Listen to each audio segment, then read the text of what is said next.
Ազգային ժողովի դիմաց հերթական բողոքի ալիքն է բարձրացել։ Բանկերից և արկային կազմակերպություններից տուժած քաղաքացիները հավաքվել են բարձրացնելու իրենց ձայնը։ Արշին Ինվեստ բանկով իմ հաշվի համարի գումարները ելքագրվել է, քարտից գումարը ելքագրվել է և վարկածևակերպվել։ Մասնակիցներից որոշների մոտ խնդիրը սկսվել է բազմատեսակ ապրանքների օնլայն կայքով գործողություն կատարելուց։ Տվել են տվյալներն ու դարձել զեղծարարության զոհ։ Լիստ-IM-ում ինչ-որ մի հատ ստից բան պետք է վաճառենք 2400 դրամով։ Պատկերացնում եք, հետո ուրեմն մեզ եկել է մի հատ լինք, այդ լինքով, որ ուրեմն պետք է մտնես, դու պետք է առաքումը տեղի ունենա, ուրեմն որպեսզի իրանք կարողանան ինձ վճարեն այդ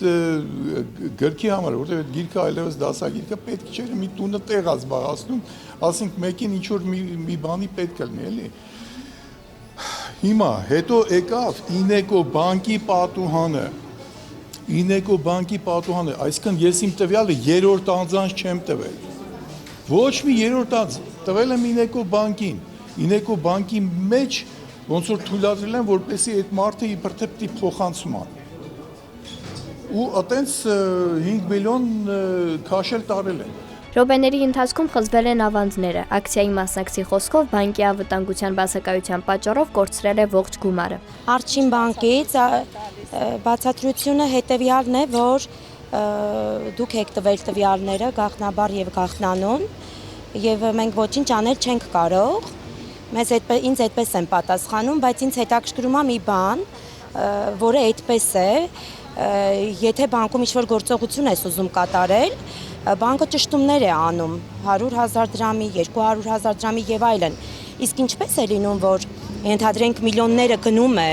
հաճախորդի հաշվից եւ ոչ մի զանգ բանկից ահազանգ չկա։ Ու մեկ էլ տեսնում ես, որ քարտը զրոյացել է, ավանդդ խզվել է եւ ինչ որ զեղծարարի կողմից տարել են քո գումարները։ Ցուցարարներն ասում են չեն պատրաստվում լռել, քանի դեռ իրենց խնդիրները լուծում չեն ստանում։ Նրանք պահանջում են վերականգնել իրենց կորուստները։